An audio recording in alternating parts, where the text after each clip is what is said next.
Monsieur Michel Lebenois, bonjour. Bonjour. Vous êtes le président de l'association Auteurs en Cotentin. Participez-vous à des événements littéraires ?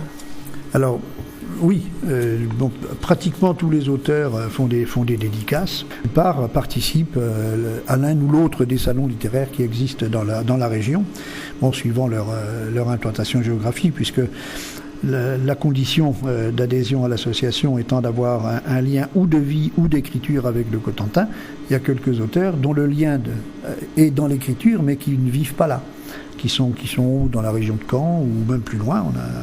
On a une auteure à Paris, donc chacun, en fonction de son lieu de vie, participe à des événements littéraires. Mais localement, on a le Salon des Pieux, on va peut-être en reparler un peu, où on va être une douzaine sur les 41 de l'association. Et puis Barfleur au mois d'avril, et puis Saint-Va en juillet, et puis en allant un petit peu plus loin, Torigny-sur-Vire, Trévière, etc., où il y a des Bretteville-sur-Aie au mois de juillet. Enfin, il y a pas mal d'événements littéraires, et pratiquement à chaque fois, il y a quelques auteurs en Cotentin qui y sont. Qu'avez-vous prévu comme action justement au Salon du Livre des Pieux ? Alors, les Pieux, pour l'association des auteurs en Cotentin, donc on va être présent. Il y en a une douzaine qui ont été retenus.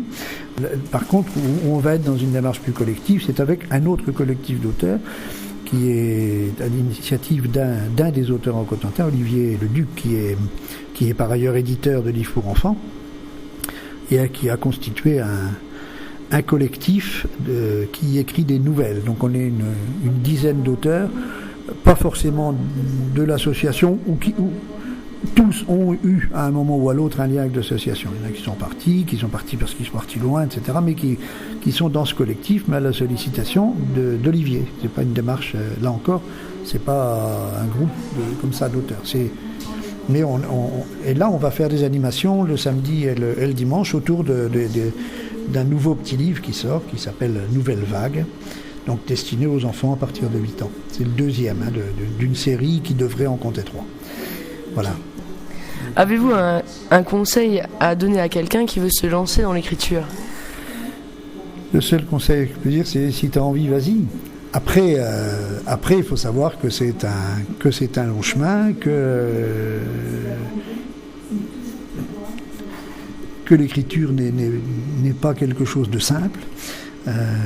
Que ça demande un vrai travail, et que la dernière partie du chemin est la plus dure, c'est-à-dire trouver une solution d'édition, aller vers et même dans l'auto-édition, parce que je ne connais pas d'auto-éditeur qui se soit risqué à auto-éditer quelque chose qui ne tient pas la route, quoi. Il y a quand même tout un travail de relecture, de correction orthographique, de qualité, de respect du lecteur, quel que soit le mode d'édition qu'on prend. Et donc, ça c'est un point sur lequel on peut nous s'entraider, par exemple au sein de l'association. L'association aide les jeunes auteurs peut-être. Soit aider les jeunes auteurs, ça nous est arrivé, ça m'est arrivé qu'on me soumette un manuscrit, qu'on me demande ce que j'en pensais, et puis que j'encourage l'auteur à tenter sa chance, quoi. Voilà. Avez-vous un dernier mot ?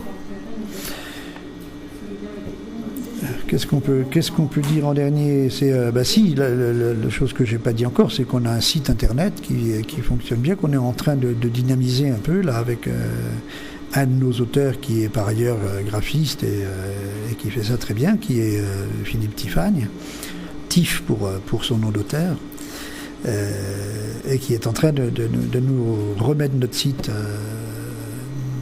en forme. Mais bon, le site existe depuis 18 mois maintenant, on approche les 30 000 visites. Donc voilà. Et donc la particularité de ce site, c'est d'être l'outil commun à tous les auteurs pour l'outil de présentation. Justement, pour acheter vos livres, on les trouve dans quel espace ? La plupart sont en librairie et dans d'autres points de vente. Chacun a un petit peu son propre circuit. Et puis quand on ne les trouve pas en librairie, il y a toujours moyen, en passant par le site de l'association et la page de l'auteur, de passer commande directement à l'auteur, quoi. Mais les libraires nous connaissent, hein, oui, il n'y a pas de problème.